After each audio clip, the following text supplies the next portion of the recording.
नमस्कार दोस्तों, आइए आज हम सबसे पहले बात करते हैं मुख्यमंत्री डॉक्टर मोहन यादव जी ने, जो कि मध्य प्रदेश के मुख्यमंत्री है। उन्होंने अपनी लाडली बहना योजना से संबंधित लाडली बहनों को कल 1 अगस्त को बड़ी-बड़ी घोषणाएं करके बताया है कि लाडली बहना योजना की इस बार रक्षाबंधन में राशि 250 रुपये एक्स्ट्रा डाली जाएगी और 450 रुपये में भी गैस प्रोवाइड की जाएगी। आइए उस वीडियो को मैं लगाता हूँ जिससे आप जान सकते हैं कि उन्होंने इस बारे में क्या कहा था। मैं आंकड़ा देख रहा था, 3,84,259 बहनें यहाँ लाडली बहनों के रूप में है। ये पूरा आंकड़ा है और अभी तक यहाँ 627 करोड़ की राशि तो दे चुके हैं।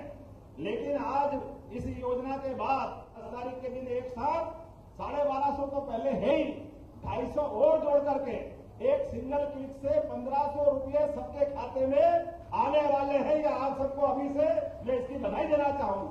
लाडली बहनों की 250 नहीं, एक और घोषणा हमने की है, जो हमने कहा था कि उज्ज्वला गैस कनेक्शन जितनी बहनों के नाम से है वो सारी की सारी उज्ज्वला बहनें, और जो लाडली बहना के जिन्ने फॉर्म भरे थे उस दिन सबके गैस कनेक्शन थे, ऐसी सारी बहनों के लिए अर्थात 20 लाख को उज्ज्वला गैस कनेक्शन और 20 लाख लाडली बहना सबके खाते में 450 रुपये भी गैस कनेक्शन के लिए भी डालने वाले हैं। दोस्तों, इसके बाद हम बात करते हैं राहुल गांधी जी के बारे में। राहुल गांधी जी कल सोनिया गांधी जी के साथ वायनाड गए थे। आप लोगों को, जो लोग नहीं जानते, उन्हें मैं बता दूं कि वायनाड केरल राज्य का एक ज़िला है जिसमें अभी बाढ़ की दशा बन गई है, जिससे वहां के कई लोगों ने अपने परिवार वालों को खो दिया है। ऐसे में राहुल गांधी जी वायनाड गए हुए थे वहाँ के लोगों से मिलने। ऐसे में उन्होंने वहाँ के लोगों के बारे में क्या कहा, आइए मैं आपको उसके बारे में बताता हूँ। तो आइए इस वीडियो को चालू करते हैं। I feel how I felt when my father died. That I've seen so many people. I remember what I felt when my father died. And here people have not just lost a father. They've lost the whole family. Entire family, brother, sister, mother, father. So I know what I felt. And this is much worse than that. And it's not one person who's feeling it. It's thousands of people who are feeling it. So look, I don't think this is the place or the time to talk about political issues. People here require help. So I think the time right now is to make sure that all the assistance comes. There are people here who are in shock. They need medical assistance. So I think those are the things we should be discussing. Let me finish. I'm not interested in politics right now. I'm interested in the people of Wayanad. I'm interested in them getting the best possible care, best possible protection, and being looked after for the future. I'd like. दोस्तों, जिन लोगों को समझ नहीं आया उन लोगों के लिए बता दूं कि राहुल गांधी जी ने कहा कि वायनाड के दुखी लोगों के साथ समय बिताने पर मुझे वह गहरा दुख महसूस हुआ जिस दिन मेरे पिता की मृत्यु हुई थी। उस दिन जैसा मुझे महसूस हुआ। और भी उन्होंने कहा कि अभी इस देश में राजनीति करने की कोई ज़रूरत नहीं है, वायनाड के लोगों को हमारी ज़रूरत है, ऐसा उन्होंने इस इंटरव्यू में कहा है। दोस्तों, आगे आइए हम बात करते हैं। उत्तर प्रदेश के मुख्यमंत्री योगी आदित्यनाथ ने कल संसद भवन में जो मीटिंग हुई थी उसमें उन्होंने कौन सी बात रखी थी, जो कि इस वीडियो में मैं आपको बताने वाला हूं। तो दोस्तों, उन्होंने जो पहली बात रखी थी वो थी ओबीसी के छात्रों के आरक्षण के ऊपर बात रखी थी, और दूसरी उन्होंने गोमती नगर की जो घटना हुई है उसमें अपराधियों की सूची दिखाई, और उन्होंने कहा कि मैंने चौकी के डीएसपी, एसपी, एडिशनल एसपी सबको सस्पेंड कर दिया है। यह उन्होंने बात रखी थी। आइए उस वीडियो को मैं लगाता हूं जिससे आपको पता चलेगा कि उन्होंने क्या कहा था।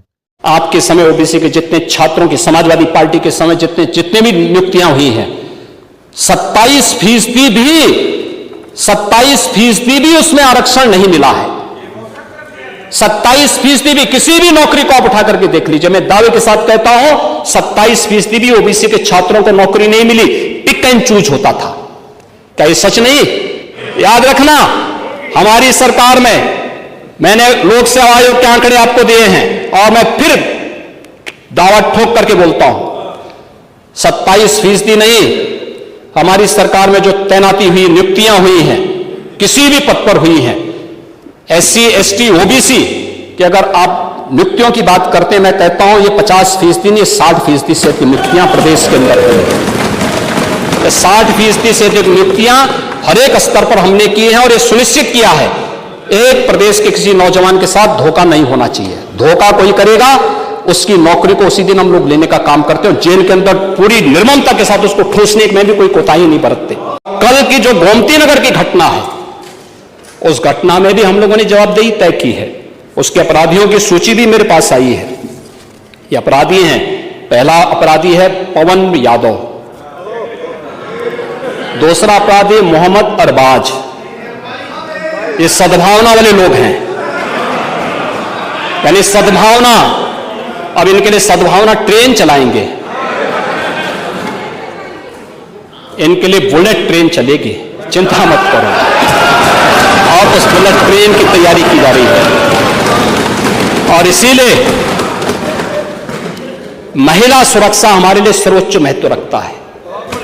हमने इस बात को पहले दिन कहा है, कोई खिलवाड़ करेगा तो उसका खामियाजा भुगतेगा।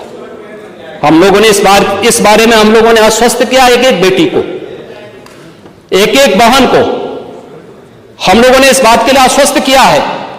और मैं फिर इस बात को कह सकता हूं, इस घटना को हमने गंभीरता से लिया है और गंभीरता से लेने का परिणाम है पूरी चौकी को सस्पेंड किया है, इंस्पेक्टर को सस्पेंड किया है, डिप्टी एसपी, एडिशनल एसपी और डीसीपी, इन सबको वहां से चेंज करके इनके खिलाफ भी कार्रवाई हमने प्रारंभ की है। जो भी व्यक्ति प्रदेश के अंदर अराजकता और अव्यवस्था पैदा करने का प्रयास करेगा, मैं फिर कहूंगा हम सबका सम्मान करेंगे, सबको सुरक्षा देंगे, लेकिन अगर किसी ने अव्यवस्था पैदा करने का प्रयास किया है तो फिर उसका भुक्तभोगी भी उसको बनना ही पड़ेगा। मैं यही आपसे भी कहूंगा कि आप अपने लोगों को भी इसके लिए तैयार करेंगे कि वे कानून का पालन करने की दिशा में आगे बढ़ेंगे, तो मुझे लगता है कि यह अच्छी दिशा में आगे बढ़ पाएगा।